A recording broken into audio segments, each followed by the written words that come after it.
Welcome back to Discovering an Educated Life. This is Megan, and today I'm going to come to you today for a little bit of a different kind of video.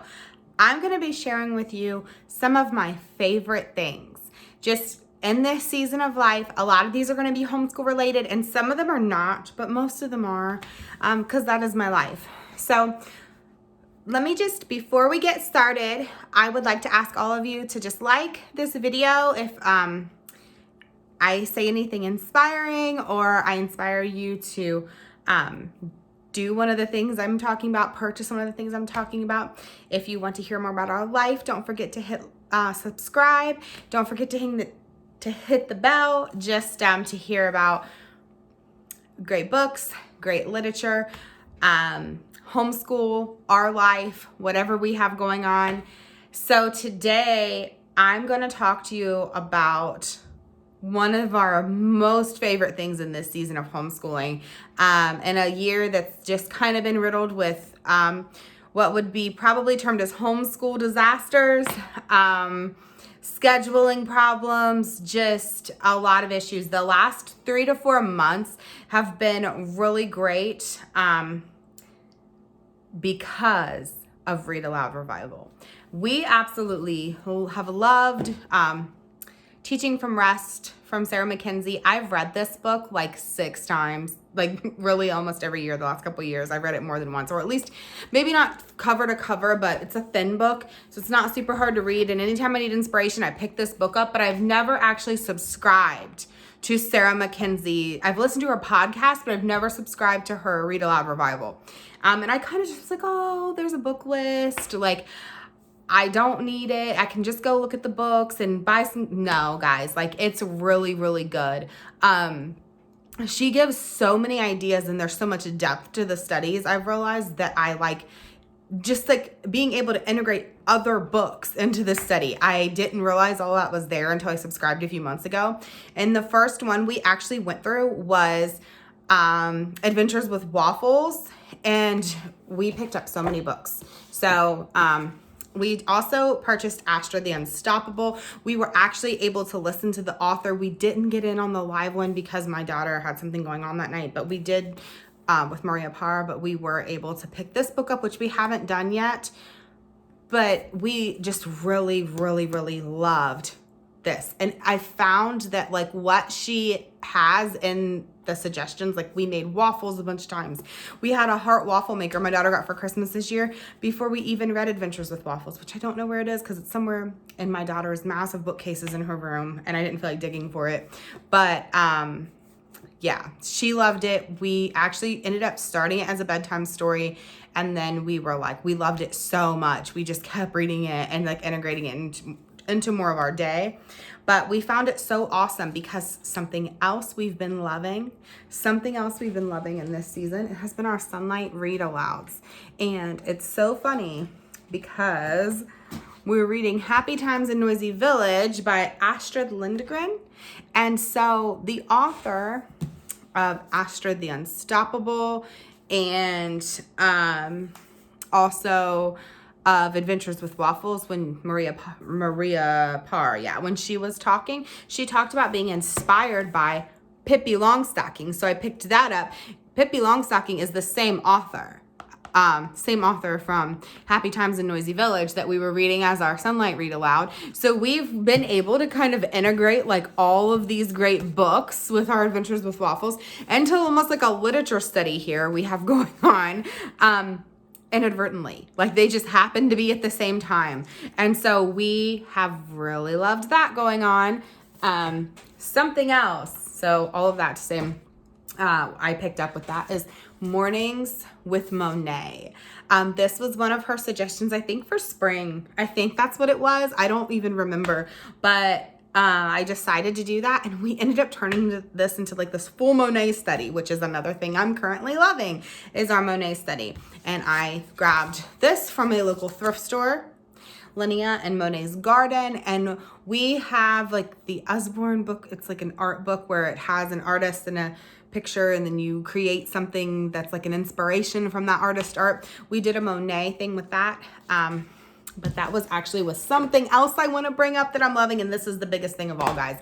co-op is back. My daughter has needed social interaction. I've needed social interaction, and we are back in co-op, and I'm teaching an art class. And so one of the things we did was we learned a little bit about Monet, and then we not recreated, but we like used his water lilies as an inspiration, and we made just like a large cardstock picture with tissue paper, and like that was our like how we interpreted it. That was really fun. And so we kind of just took that, and like I didn't even plan on doing an artist study, and we just made one. Like I'm loving this like more natural learning.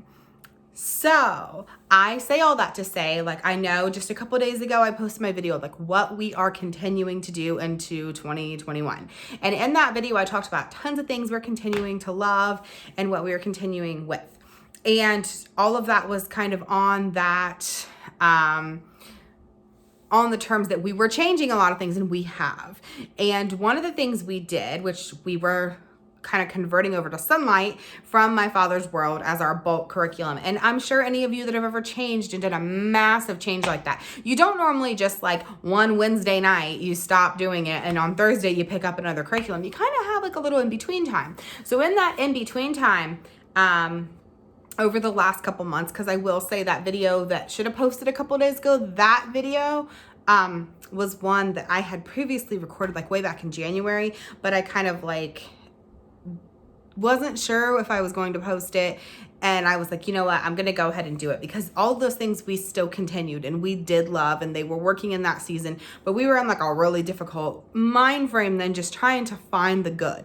And I have found some good, and I found a lot of good through just the Read Aloud Revival lifestyle, and also something else we're loving, and that is block scheduling. So we have, through Sarah Mackenzie, I've discovered the complete joy of block scheduling.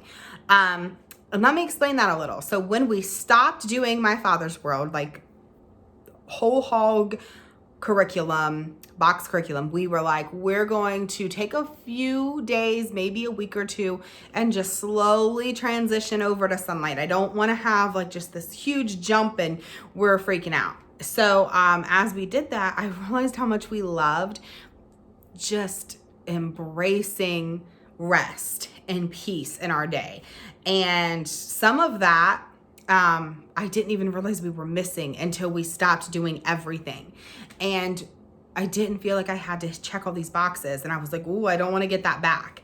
So we kind of slowly added things back in, and some things I realized we didn't even need to add back in or add in general, and I kind of started really thinking about that. And then in the midst of that, I was listening to a special that Sarah Mackenzie had done on Read Aloud Revival about how to like fit your curriculum into your life. And she talked about block scheduling. And if you followed me at all this year, you know that I really felt like we were not getting enough science all year, but we were like just beating history like down. Like we were so burnt out on history in general. And I was kind of feeling refreshed, like, oh, we're going to go over and study Greece and we're going to do all this. But then when we stopped history, I was like, maybe we just need to pause like history. But I felt like I was like doing something wrong. But we really have covered like so much history. We've read so many books, and we've like very thoroughly covered a large frame of time.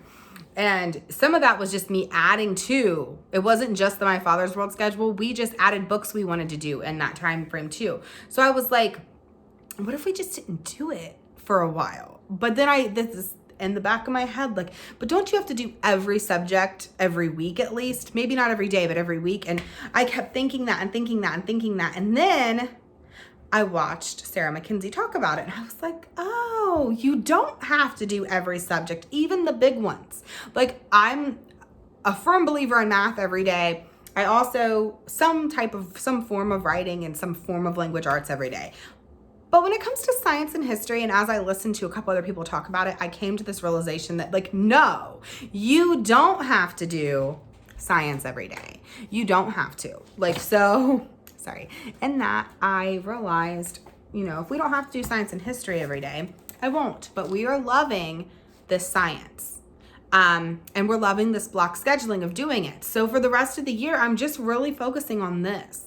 I feel like we really missed a lot of science in the beginning of the year, and we were just like over focusing on history, and that's fine, but it was stressing me out as a teacher because I feel like we were missing that science. But I really wish I would have just embraced that now, because I'm like, we got so much history done. If I would have just embraced it in that moment, I would have been so much more content, because now I feel content in that we've covered that history, we really got it done, so let's dig into the science.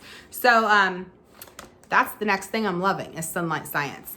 I knew I was gonna love it. We've done it in the past. We've done all of the first like kind of unit of Sunlight B, which was animals, and now we're in the human body. And I've paired that with this, My Body, from it's a teacher created resources, and we are loving doing this. I am, my daughter not so much. She's like freaked out because we have this big thing on the wall where she's adding all the organs and things to it, and it has like a yarn, and she drew a face, and I will share it when we're done, but she's very creeped out by it. But I'm loving just this format that I feel very freed in, that like science is our main subject. I will do another video if anyone has questions about that block scheduling. If anyone has questions about how we're doing that next year, because we're for sure doing that next year. Like there is no doubt in my mind I'm block scheduling for next year. So another thing I wanted to bring up with the block scheduling, I already had this system, and so I'm not going to go super in depth, but work boxes. I know that's kind of like a thing in the past and some people don't like it, but for me, having an only child, I really like the work box system, and just the independence of that for her. And I found just some they're peanuts. She loves the peanuts file folders. And I found with this system, it's much easier. So, I'm loving the workbox file folder system. I'm able to just put each subject. She has a folder, just a little folder like this, and they have all of her sheets for the week. So these are her sunlight sheets in here. She has like 2 of those, front and back. They're just different diagrams and things she's going to be doing for her human body science. And then she has this. Like this is the muscle part she's going to color, and she's going to add to that body she's currently making. And I'm just like really embracing that I don't have all the binder stuff going on as much. Like I do on Sunday night, grab the binder out and pull out what I need for the week and put it in here, put it in her work box for science, and then she pulls that out, and I just keep all of this in there. So that's been really, really simple. So I say how much we're loving sunlight science. So one thing we are not doing, and I am fully trying to just embrace, instead of having like FOMO, I'm trying to have this like no fear of missing out, the joy of missing out, and understanding that I can't do everything. So we have not been doing magnet science. And when we first started, I was like the first week or so, I'm like, oh my gosh, is this going to be stressful on me this year too? But we started co-op back, which was one of those, yay, like I'm so happy that we're back in co-op. And then it hit me, I'm doing art at co-op, so I haven't really been doing any other art at home. And then, we've done so much in that. We painted rocks like frogs. We did the Monet art I was talking about. We did an art project on canvas where we took citrus fruits and we just dipped in different types of paint that were very bright spring, summer colors, and made a big canvas print. We did a basket weaving project with like little plastic baskets and yarn. My daughter did that. And then in science, she takes 2 classes at co-op. Her second class is science in the kitchen. And she's doing what I'm going to consider lab science for the semester. I'm not adding any other science. She's 8. And I tend to feel like she needs to do this and more and do this. And I have to step back and realize like she is 8. And I was listening again to Sarah McKenzie. I was listening to her talk about the block scheduling and all of that, and she was talking about counting what your children are doing. Count it as school. And I have a hard time with that. She was talking about counting morning basket stuff, but even with co-op, I for some reason have a hard time counting it. Like I know she's learning there, and she brought up something, I think it was like along the lines of if your child you're reading Shakespeare to them, they're getting probably so much more than most other kids in a public school than they would be getting, especially as a young child. And I tend to like discredit the read alouds we're doing as literature. Like I read every night for bed, and I don't really always count that as literature for the day. She goes to co-op and does classes. I don't always count those as like she's doing that assignment or that subject. And I am going to at least make the strongest effort to try, because that's something that I've struggled with, and it counts. It counts. So I'm not doing the lab science. That was part of the science B. We're just focusing on the human body aspect of that, and we're not doing the lab part. And I like had to tell myself, that's okay. It's okay. She's still doing it every week. She's still getting a lab every week.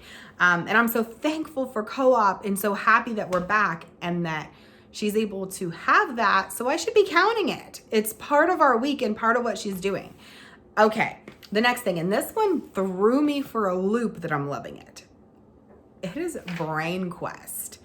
I really did not think I was going to like this. You see this had like, somebody actually gave me this, or it was like in a box of stuff they were getting rid of. And I grabbed it and was like, oh, maybe we'll do like, I'll give it to Abby for fun. She'll just do some little worksheets or something in it. And I know this says it's grade 2 and I have a 3rd grader, but this is ages 7 and 8. My daughter's 8. She's a very young 3rd grader because we're like at the end of the year and she's still 8. So I just started picking some things from here for her to do. And I was honestly blown away by how much I liked it, because I felt like anything we were working on, I could like fill in the gaps. Like I really was feeling like we had some gaps in some things, and I never really knew how to fill them in, but I didn't always think it was necessary to fill them in, I guess. Like sometimes it's not. There's always going to be gaps in everyone's education. But then like, this was so easy and she liked it. So I think that's what shocked me, because I've always been like, Charlotte Mason, you don't do workbooks. And she likes this so much, I bought more for next year. Like that's how much she likes it. So I was like, I mean, if she's loving it that much, I'm doing it in the morning with her. And I'm not just, being super intense with it. I have 3 tabs. This is my system. I have 3 tabs. 2 of them tend to be, the front one tends to be a language arts tab. This one tends to be something in like math, and this one tends to be social studies and science. And I give her like 1 or 2 pages with each tab to do a day. That's my system. So I'm just working through some different things with her that I'm like, oh, maybe we haven't covered that a lot. I'll put a tab there today. Like that's literally how I'm treating it. But she's liking that. Or if there's something like, oh, we really are working on this, this would be great. That's how I'm treating it. And she has, like, I was never under the impression she would like this style of workbook, but it's like her favorite thing. And so it's my favorite thing. Okay. So as far as, I'm going to now cycle around to talk about a little bit more about our Read Aloud Revival. I know this video is going on a little bit, but we have absolutely loved it so much. I wanted to share, like, we are using this book, the Gyo Fujikawa, How Gyo Fujikawa Drew the Way. It began with a page. And I've created, she created, Sarah McKenzie, but myself, I've kind of created this whole unit study approach we're doing this week, especially since we don't have any history. This is just like fun afternoon stuff with Gyo Fujikawa, A Child's Book of Poems. And then I'm loving this. This is how to draw almost every day. And I did something similar to this a few months back with Snowflake Bentley. Even though that was one from a few years ago, you get access to the previous ones when you buy Read Aloud Revival. So I went ahead and did it. And I was really just blown away by how well we liked that. And so we were doing...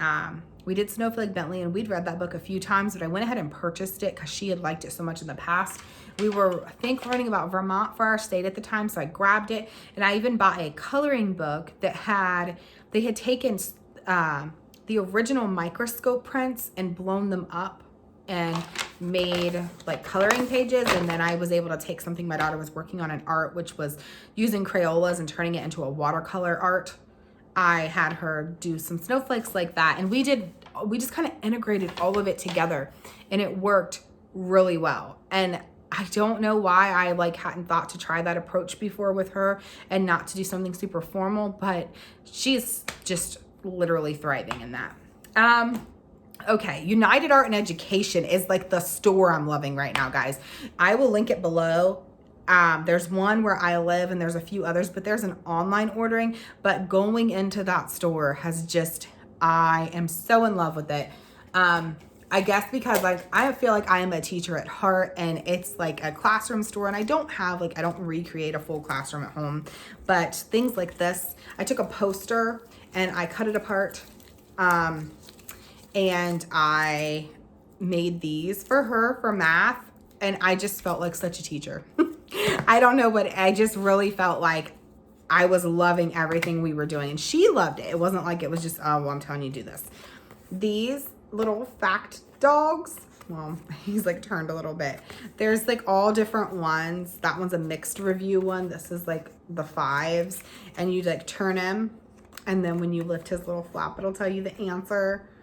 I loved these. I found those there. Also, they have like everything in this series, and she loves to read these, and she does book basket every day. So these are great to throw in her book basket time.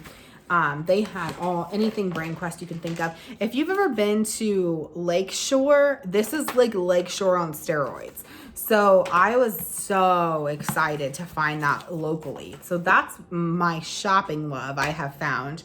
Other things, this Usborne Quick Links, guys, like that's where it's at. I'm an Usborne consultant, and I've been just buying so many books for next year. And as we've kind of been embracing this like slow down culture in our homeschool, I've pulled out a lot of our quick link books and just watched a bunch of videos and read stories. Like not stories, but like if there's something we want to study, I'll just pull out something like this and get the quick link for it and watch some YouTube videos or find some like websites that she can do more research on. And I've been fully embracing that. It almost feels like an unschooling approach, honestly, but I've been really embracing that recently. Absolutely love quick links. It's one of my favorite things. So I have also been really embracing this like family culture and not homeschool culture, because I feel like everything in my life is like homeschool. It's all I'm thinking about. So we've been doing family movie nights for a while. We've been doing that since like back at Christmas time, and we've started watching the Harry Potter series, and we're doing that on Saturday nights we've been through 4 now, so for the past month, and my daughter is so in love with that series right now. And I know some people don't like it, but that's just, we really have embraced it. And to me, it's not any different than like, we read the Blue Fairy book. We read Hans Christian Andersen's fairy tales. It's not any different than us reading that stuff.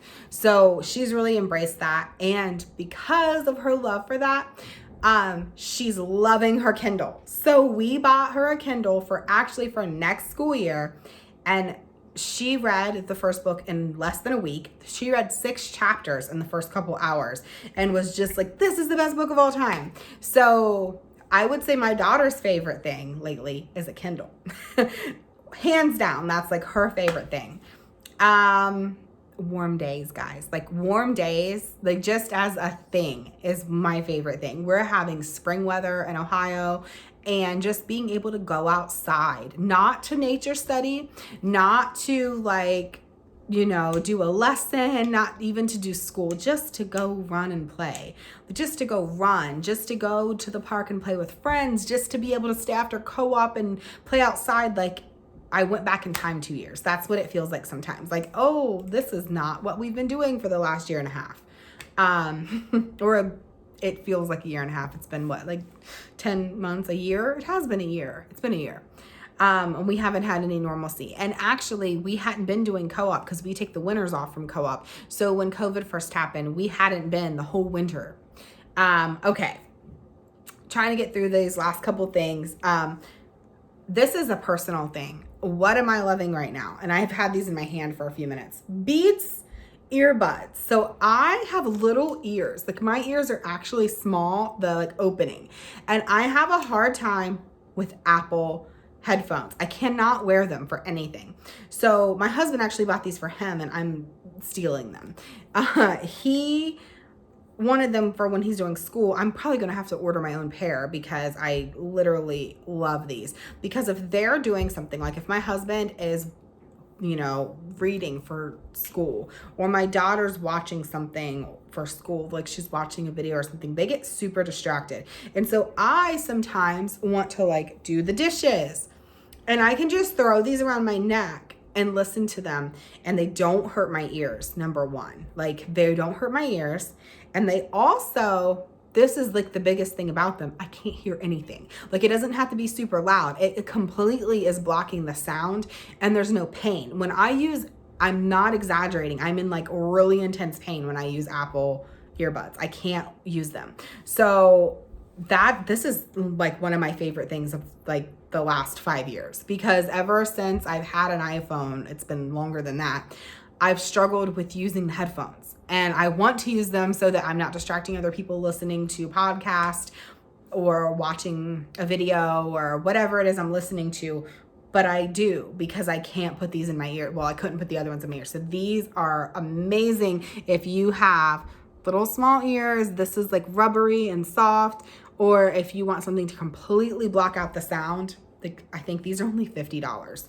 So my favorite book for myself personally has been Finish by, I think it's Jonna Cuff. Give yourself the gift of done. If you have problems finishing something, pick up this book.